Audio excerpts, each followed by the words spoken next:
بسم الله الرحمن الرحيم، والصلاة والسلام على أشرف المرسلين. عندنا النهاردة فعل مهم من الأفعال المرنة في اللغة الإنجليزية.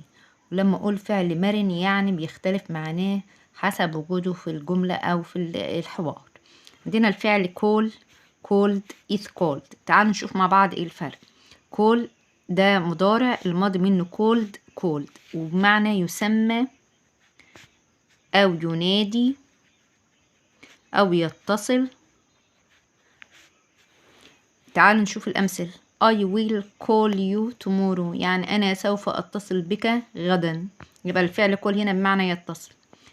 لو قلت call your brother to eat يعني انده أو نادي على أخوك لكي يأكل، يبقى هنا الفعل ينادي.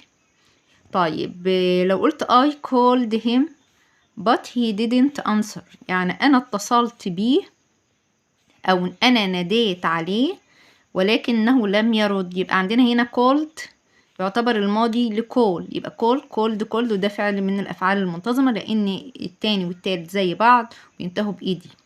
طيب عندي هنا is called ديت بمعنى يسمى أو يطلق عليه وده للمفرد.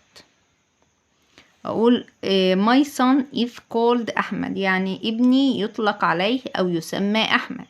طيب are called أقول برضو يسموا أو يطلق عليه وديت للجمع.